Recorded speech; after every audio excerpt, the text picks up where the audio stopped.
In what seemed like just another sunny afternoon at Riverside Park, a simple father-daughter playdate turned into a viral moment that would spark conversations across the nation. Picture this: a loving dad pushing his little girl on the swings, their laughter echoing through the playground. A scene that should warm anyone's heart. But for one onlooking woman, this innocent moment triggered something far more sinister. "I'm calling the police right now." Her shrill voice cut through the peaceful afternoon air. "What are you doing with that child?" The father, a successful software engineer who'd spent countless afternoons at this very park with his daughter, found himself at the center of an all-too-familiar scenario. His crime? Being a black man with a fair-skinned, blonde-haired little girl. The other parents at the playground fell silent, their children's playful squeals fading as phones started recording the unfolding drama. The woman, clutching her designer handbag like a shield, had already dialed 911.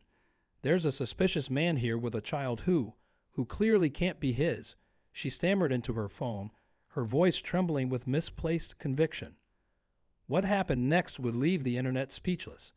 As the father maintained his composure, continuing to comfort his increasingly confused daughter, a silver SUV pulled into the parking lot. But it wasn't the police, at least not yet. The woman's face, previously contorted with self-righteous concern, began to shift as she recognized the vehicle. You see, this story isn't just about another racially motivated confrontation. It's about assumptions, about the boxes we put people in, and about how life has a way of delivering the most unexpected lessons. As the SUV's door opened, the woman's phone slipped from her fingers, clattering on the concrete, and that's when everything changed. The events that followed would not only challenge this woman's worldview, but would also spark a viral conversation about race, family, and the prejudices that still lurk beneath the surface of our society. Within hours, the video would rack up millions of views, but not for the reasons anyone expected. This wasn't going to be just another Karen video. This was something entirely different. Standing there in his casual weekend attire, the father knew his response in the next few moments would matter, not just for him and his daughter, but for countless others who face similar situations every day. He had a choice: react with anger at the blatant prejudice, or handle it in a way that would teach his daughter, and the world, a valuable lesson about grace under pressure. As police sirens wailed in the distance, responding to the woman's call, the scene was set for what would become one of the most unexpected and talked about viral videos of the year. But before we dive into what happened next, let's back up and understand how this ordinary afternoon at the park spiraled into a moment that would change multiple lives forever. The truth about the father's identity, his relationship with his daughter, and the woman's connection to this story would soon emerge, and it would leave millions of viewers questioning their own biases. As the police cars pulled up to the park, no one could have predicted how this confrontation would end, or the profound impact it would have on everyone involved. This is a story about more than just a misunderstanding at a park. It's about family, identity, and the power of truth to shatter preconceptions. And most importantly, it's about what happened next, a twist that no one, especially not the woman still standing there with her dropped phone, could have seen coming. Stay tuned to hear how this story unfolds, and prepare to question everything you thought you knew about judging a book by its cover. As the police cruisers rolled to a stop, the woman's attention remained fixed on the silver SUV. From it emerged a woman in hospital scrubs, her blonde hair pulled back in a messy bun. She clearly rushed from her shift at the nearby children's hospital. The little girl's face lit up instantly. "Mommy," she called out, running toward her mother, her earlier confusion forgotten in the joy of seeing her. The father stood his ground, a gentle smile playing on his lips as his wife approached. 15 years of marriage had taught them how to handle moments like these with dignity. They'd met during their college days. He was studying computer science while she was pursuing her nursing degree. Their love story had weathered countless stares, whispered comments, and occasional confrontations, but nothing quite like this. The police officers responding to what had been called in as a potential kidnapping took in the scene before them. The woman who'd made the call stood frozen, her face cycling through a range of emotions as reality crashed into her prejudiced assumptions. Her designer handbag, which she'd been clutching so tightly moments before, now hung limply at her side. "Is there a problem here?" one of the officers asked, his tone professional but cautious. Before anyone could respond, the little girl's mother stepped forward, her hospital ID badge still clipped to her scrubs. "Yes, there is," she said, her voice steady but charged with emotion. "I'd like to know why this woman thought it was appropriate to call the police on my husband while he was playing with our daughter." The playground had become eerily quiet, save for the distant sound of swings creaking in the breeze. Other parents who had been recording the incident continued to do so, knowing they were witnessing something significant. Their own children, suddenly quiet, seemed to sense the gravity of the moment. The woman who'd made the call began to stammer out an explanation, but her words fell flat in the face of the reality before her. I just thought. I was trying to protect." Each attempted justification only served to highlight the absurdity of her assumptions. What happened next would become the most shared moment of the entire video. The father, still standing by the swing set where this had all begun, made a decision that would impact not just this moment, but conversations about race and family for months to come. Instead of responding with anger or righteous indignation, he took a different approach. Taking his daughter's hand, he walked toward the woman who had just tried to have him arrested. The little girl, with the innocent wisdom that only children possess, looked up at the woman who'd caused such a commotion and said something that would bring tears to millions of viewers' eyes. But before we reveal those words, it's important to understand the backdrop against which this scene was playing out. This wasn't just about one incident in a park. It was about countless similar scenarios happening across the country, many without witnesses or viral videos to document them. It was about mixed families facing scrutiny and suspicion in their daily lives.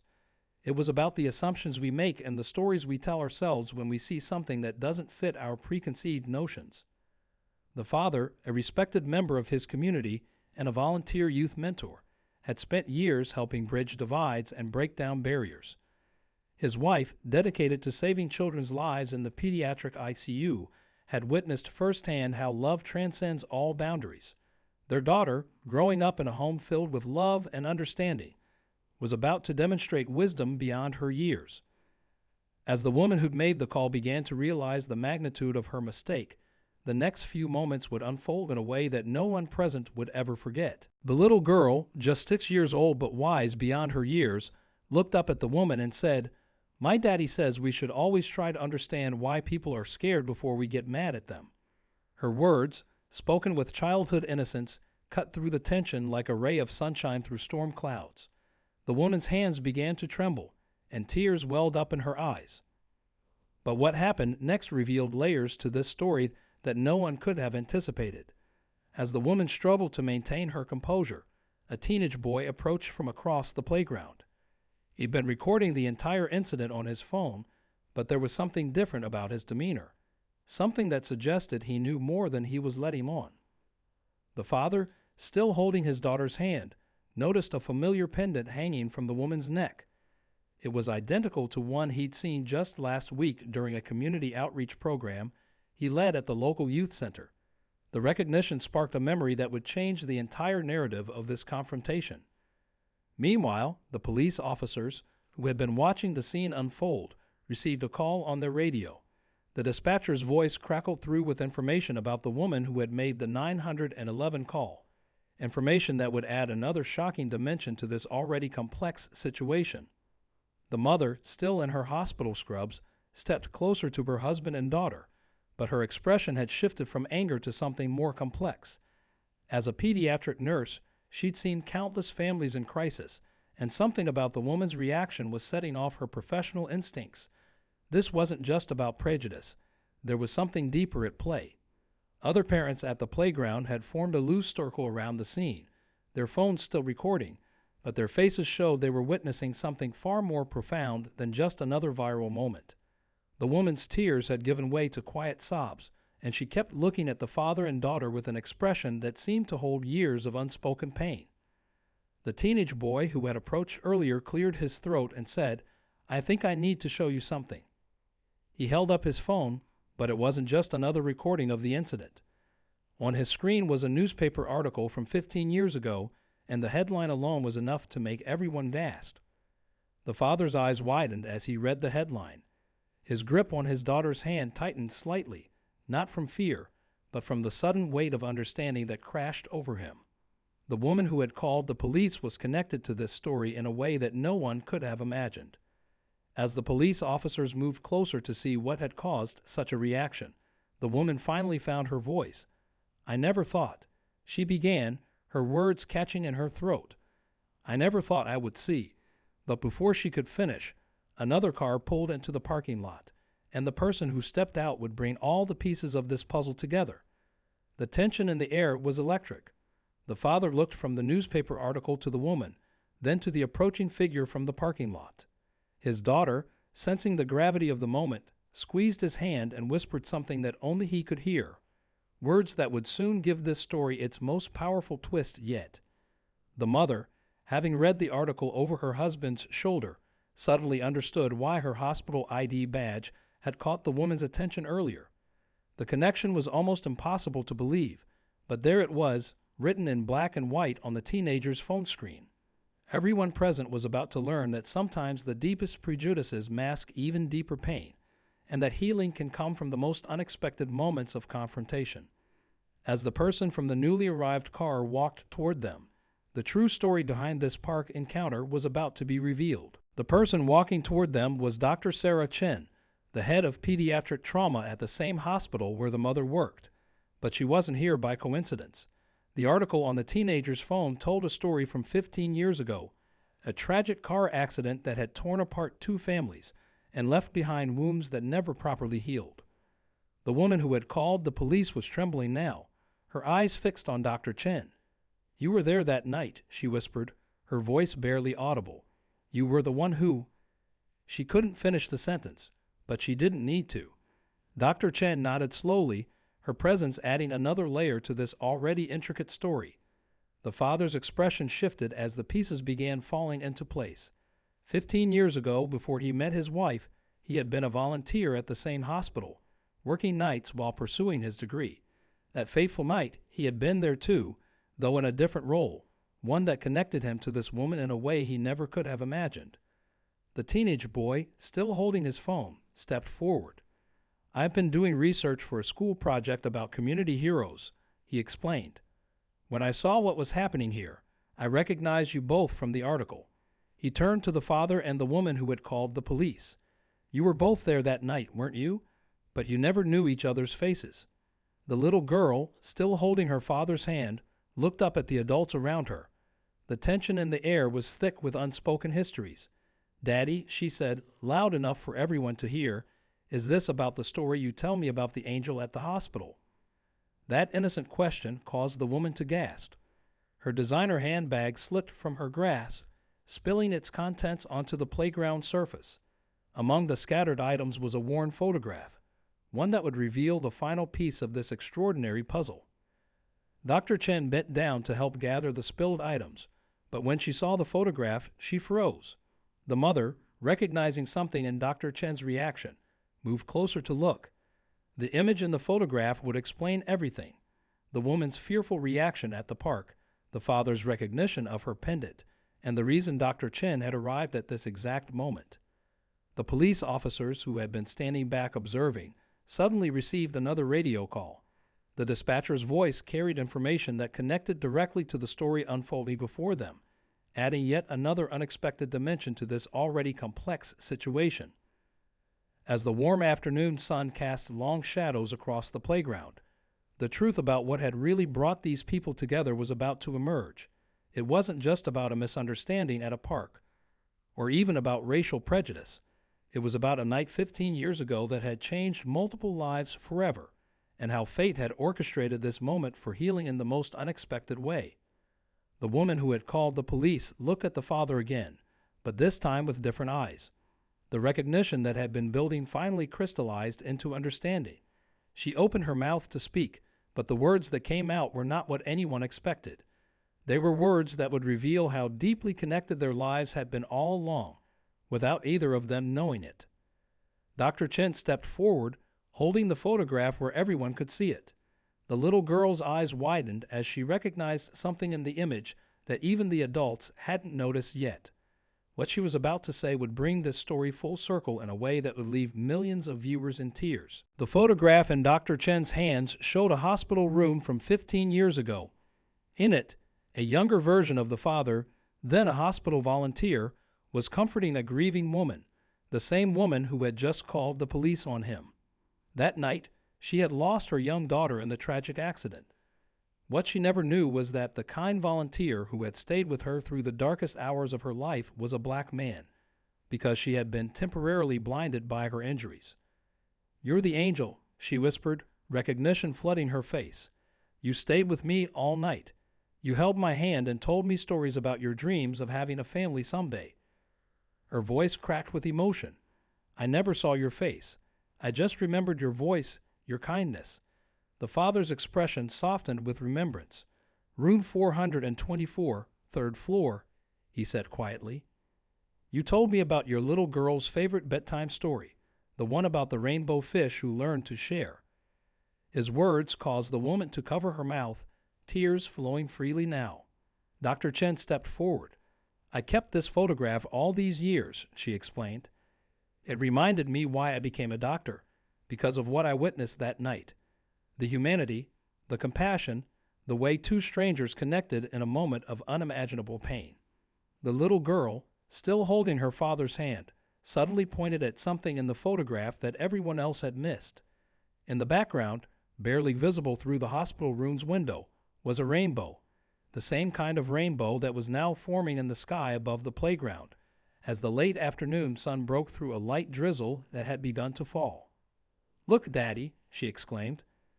"It's like the story you always tell me about how angels appear when people need love the most."